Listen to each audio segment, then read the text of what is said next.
नमस्कार दोस्तों, मैं भवेश झा, लोक जनशक्ति पार्टी रामविलास रोहिणी जिला अध्यक्ष। साथियों, आज हम यहाँ आए थे, अपना किरारी का जो 70 फीटा रोड है वहाँ पे आया था। यहाँ का मैंने मुआयना करा और मुआयना करने के बाद में देखा कि यहाँ पे चलने की, पैदल भी चलने की जगह नहीं है और बहुत ज़्यादा ही यहाँ का जो है स्थिति खराब है। तो साथियों, मैं यही कहना चाहता हूँ कि सब सरकार को आपने देखा है, एक बार हमारे लोक जनशक्ति पार्टी जो रामविलास हैं, तो चिराग पासवान जी जो हैं, उनको भी एक बार देखिए, उनको मौका दीजिए। और मैं यही बोलूँगा कि आप हमारे पार्टी से जुड़िए और हमारे पार्टी में आइए और आने के बाद में देखिए कि हम इस देश को कितना आगे ले जाएंगे। अगर आप हमें मौका देंगे तो हम इस देश को ज़रूर आगे ले जाएंगे। हम चिराग पासवान का सेना है और ये हमारे दिल्ली प्रदेश शंकर मिश्रा जी के नेतृत्व में काम हो रहा है।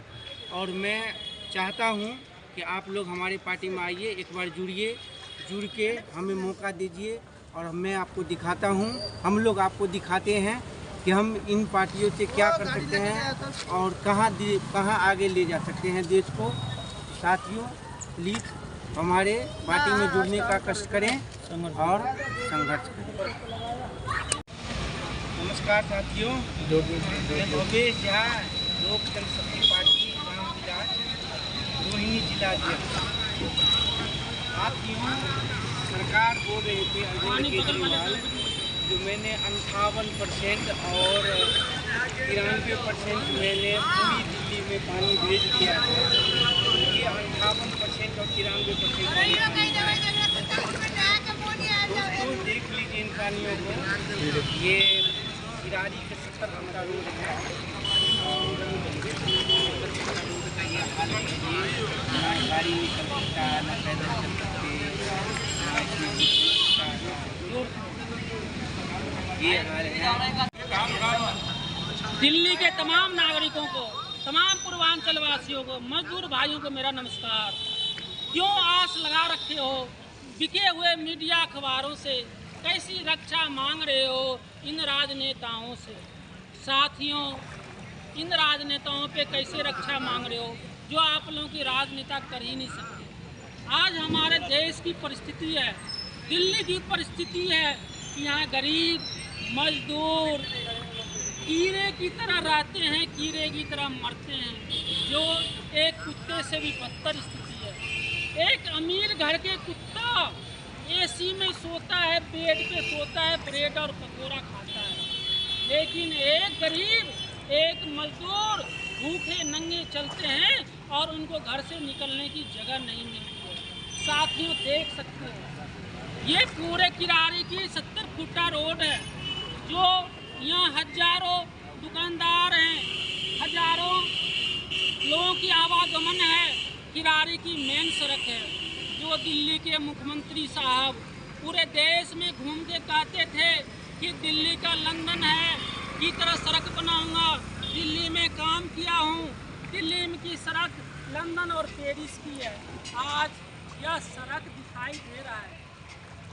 ये केजरीवाल साहब ने क्या काम किए हैं, इस परिस्थिति में दिल्ली को सुधारे हैं, इस परिस्थिति में दिल्ली को लंदन और पेरिस की सड़क बनाए हैं, ये सबकी नज़र में। साथियों, आप लोग उन नेताओं पे भरोसा करते हो जो झूठे के पुलिंदे पे टिके हैं, चुनाव में लाखों करोड़ रुपए खर्च करते हैं, दारू शराब बांटते हैं। इसमें हमारे तमाम पूर्वांचल वासियों की कमी है। साथियों, अगर दारू पे वोट दोगे, अगर 500 रुपये के नोट पे वोट दोगे तो इससे भी बदतर स्थिति आएगी। और इससे बदतर स्थिति क्या, इससे बदतर स्थिति हो ही नहीं सकती। साथियों, आज तक इन्होंने जो भी बात बोले, आज पूरे हिंदुस्तान में घूम घूम के बोल रहे हैं कि दिल्ली को हमने लंदन और पेरिस बनाया। आज ये लंदन और पेरिस दिखाई दे रहा है। मैं पूछना चाहता हूँ, क्या 2022 के बाद श्री मुख्यमंत्री जी का उत्पत्ति हुआ था? 2022 के बाद ये सत्ता में आए, क्यों इनको मालूम नहीं था कि सड़क पे ऐसी स्थिति आने वाली है जहाँ 8 लाख की आबादी होती है? यहाँ 8 लाख की आबादी है, क्या इनको पता नहीं था कि मानसून आने वाला है और ये स्थिति आने वाला है? फिर क्यों नहीं इस स्थिति को सुधार किया गया? फिर क्यों नहीं पानी की निकासी की व्यवस्था की गई? आज अपना घर बनाना हो तो घर बनाने में इन्होंने जिस टाइम कोरोना वायरस के टाइम में हम तमाम लोग भाग रहे थे पूर्वांचल वासी, उस टाइम इन्होंने 45 करोड़ रुपया लगा के अपना घर की सजावट की, 8-8 लाख रुपए के पर्दे लगाए, लेकिन उन्होंने कभी सोचा कि यहाँ 8 लाख लोग किस तरह सड़क से निकले, घर से निकलेंगे, किस तरह घर से बाहर निकलेंगे? साथियों, ये बात सोचने वाली बात है, आप लोगों की सोचने वाली बात है। अगर इसी तरह इन लोगों के लिए आप लोगों की कमी है कि टीवी की झूठे अखबार, झूठे प्रचार पे जाओगे, झूठे मीडिया कर्मियों के प्रचार पे जाओगे तो ऐसी स्थिति मिलेगी। इसीलिए मैं आप लोगों को सावधान करना चाहता हूँ कि अगर इसी तरह अगर आप लोग नहीं सुधरे, आप लोग 500 रुपये पे वोट देते रहे, 500 रुपये पे मतदान करते रहे, तो इससे भी बदतर स्थिति हो जाएगी। साथियों, आप लोगों के सामने में सारे पार्टियों को देखा, आज 2 पार्टी है, एक आम आदमी पार्टी और एक लोक जनशक्ति पार्टी। ये हम लोक जनशक्ति पार्टी के बैनर तले खड़े हैं, जिनके संस्थापक श्री रामविलास पासवान जी थे, और एक तरफ आम आदमी पार्टी है जो हमेशा झूठी कसम खाता है, झूठे आश्वासन देता है। जो आम आदमी पार्टी के विधायक रातों रात खड़े होकर वीडियो सीन बनाकर मीडिया से प्रचार करवा रहे थे कि हमने किरारी के लोगों के लिए काम किया है। आज मैं पूछना चाहता हूं उन विधायक जी से, क्यों नहीं आप रोड पे आते हैं? आज आका सीन आप क्यों नहीं दिखाते हैं? ये झूठ ज़्यादा दिन नहीं चलेगी, क्योंकि जनता आप समझ चुकी है। अगर आपको देना है तो लोगों को सड़क दीजिए, नहीं सड़क रोजगार दीजिए। अगर नहीं दीजिएगा तो आप खार फेंकने के लिए लोक जनशक्ति पार्टी तैयार है। एक तरफ वो नेता खड़ा है जो बच्चे की झूठी कसम खाता है, एक तरफ हमारा नेता है जो हमेशा गरीब और मजदूरों के लिए शोषितों की आवाज़ उठाया है।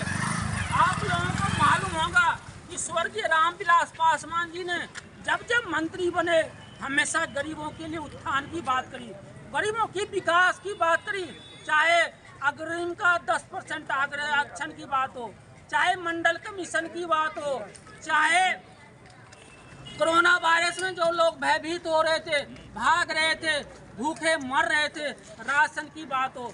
आज पूरे हिंदुस्तान में हम कहीं भी रहते हुए राशन ले सकते हैं तो वो रामविलास पासवान जी का देन है।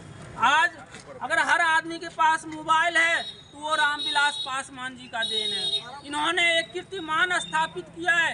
आज जो मुख्यमंत्री, दिल्ली का मुख्यमंत्री, आम आदमी पार्टी का चीफ अरविंद केजरीवाल जी बोलते थे भ्रष्टाचार मिटाओ, भ्रष्टाचार मिटाओ। हम सारे भ्रष्टाचारियों को जेल भेजेंगे। आज इन्हीं का विधायक मंत्री, इन्हीं के विधायक पे भ्रष्टाचार का आरोप लग रहा है। आज किरारी में अगर जांच हो तो यहाँ के विधायक भी जेल जाएंगे। आज इनके मंत्री भ्रष्टाचार में जेल में है, लेकिन हमारा संस्थापक रामविलास पासवान जी 6 बार 6 प्रधानमंत्रियों के साथ काम किए, लेकिन कभी भ्रष्टाचार का आरोप नहीं लगा। कोई माई का लाल पैदा नहीं हुआ कि इनके ऊपर भ्रष्टाचार के आरोप लगे। उसी पद चिन्हों पर चलते हुए आज चिराग पासवान जी जो लड़ाई लड़ रहे हैं, पूर्वांचल वासियों के लिए लड़ रहे हैं, बिहारियों के लिए लड़ रहे हैं, मजदूरों के लिए लड़ रहे हैं, शोषितों के लिए लड़ रहे हैं। हम सब लोगों को से यही अपील करूँगा कि आप लोग आदमी को पहचानो, झूठे प्रचारों पे मत जाओ, और जब सबको मौका दिया तो एक बार चिराग पासवान जी को मौका दो। आज चिराग पासवान जी को तोड़ने के लिए पूरे हिंदुस्तान की सारे राजनेता लग गया। इनके पार्टी को तोड़ा, इनके परिवार को तोड़ा। चिराग पासवान जी का क्या कसूर था? चिराग पासवान जी यही बोलते थे कि बिहार में रोजगार उपलब्ध हो, बिहार की शिक्षा व्यवस्था ऐसी हो कि दूसरे स्टेट से हमारे यहाँ शिक्षा लेने आए, हमारा बिहार नहीं के लोग बाहर नहीं जाएं। बिहारियों की बात किए थे, यही कसूर था। लेकिन चिराग पासवान जी कभी डगमगाए नहीं, किसी से झुके नहीं, क्योंकि चिराग पासवान उसी शेर का बेटा है जो रामविलास पासवान जी ने इंदिरा गांधी के जब हमारे देश के प्रधानमंत्री थे तो उस टाइम संजय गांधी को लोकसभा में लड़कारा था कि ए संजय गांधी, तुम्हें कनॉट प्लेस में फरियाना है या लोकसभा में लड़ना है, फरियाना है। हम फरियाने के लिए तैयार हो, और इंदिरा गांधी को बीच बचाव करनी पड़ी थी। आज उसी का बेटा चिराग पासवान है, मर जाएगा, कट जाएगा, लेकिन किसी के सामने झुकेगा नहीं। आज हम लोग वही चिराग पासवान जी का सेना है। मर जाएंगे, जेल डालना है जेल में डालो, गोली चलवाना है गोली चलाओ, लाठी बरसाना है लाठी बरसाओ, लेकिन हम लोग हिलेंगे नहीं। जो भी कमी है पूर्वांचलों की आवाज़ उठाएंगे, गरीबों शोषितों की आवाज़ उठाएंगे। आज केजरीवाल साहब 8 साल पहले बोल रहे थे मजदूरों को अधिकार दिलाऊंगा। आज केजरीवाल साहब बता दे कि हमने एक भी मजदूरों को अधिकार दिलाया, न्याय दिलाया। भाई साहब, जब मुख्यमंत्री बनने से पहले इन्होंने बोला था भाई साहब कोई घूस लो, दे मांगे घूस दे, मना मत करना, घूस देना, उसका वीडियो बनाना। इनके मुख्यमंत्री बनने के बाद भागीरथ प्लेस का सारा कैमरे की दुकान खाली हो गई, सारा कैमरे बिक गया।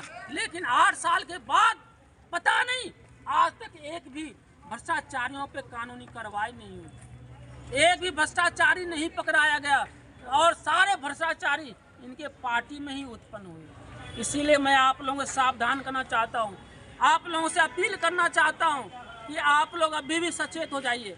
अगर वोट डालना है, आप लोग अंगूठे प्रचार के माध्यम से टीवी देखने के बाद अंगूठे दबा देते हैं। इस तरह अंगूठे मत दबाइए, इस अंगूठे का बहुत महत्व है। ये अंगूठा आपका इतना आसान सस्ता नहीं है, इस अंगूठे का इतना वैल्यू है, किसी को चाहिएगा तो ऊपर से उठाकर सड़क पे गिरा दीजिएगा। इस अंगूठे का इतना पावर है कि जो भी जिसको चाहिएगा सड़क से उठा के ऊपर बैठा दीजिएगा। इसीलिए अंगूठे अगर दबाना है तो अपने बच्चों के भविष्य के लिए दबाइए, अगर अंगूठे दबाना है तो अपने रोजगार पे दबाइए, अगर अंगूठे दबाना है तो अपने घर से निकलने के लिए सड़क पे दबाइए, अगर अंगूठे दबाना है तो अपने देश के लिए दबाइए। नहीं तो साथियों, अगर इसी तरह झूठे फरेबों में मीडिया में टीवी में देख के प्रचार में अंगूठे दबाओगे, कहावत है आप लोग भी सुना होगा, पेप्सी मतलब कोको कोला, यानी कोको कोला कभी ठंडा नहीं होता है।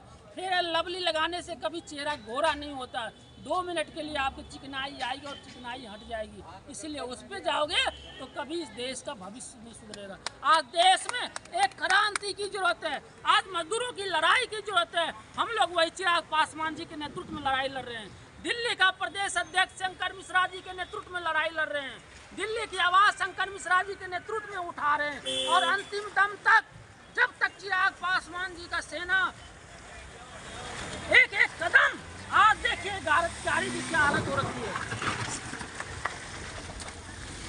हम लोग चिराग पासवान जी के नेतृत्व में, दिल्ली के प्रदेश अध्यक्ष श्री शंकर मिश्रा जी के नेतृत्व में दिल्ली के हर आम आदमी के मुद्दा उठा रहे हैं। इसमें आप लोगों से यही अपील करूंगा कि आप लोग साथ आइए, और जब आपने सबको मौका दिया, कांग्रेस को भी मौका दिया, भाजपा को भी मौका दिया, एक बार लोक जनशक्ति पार्टी रामविलास को मौका दीजिए।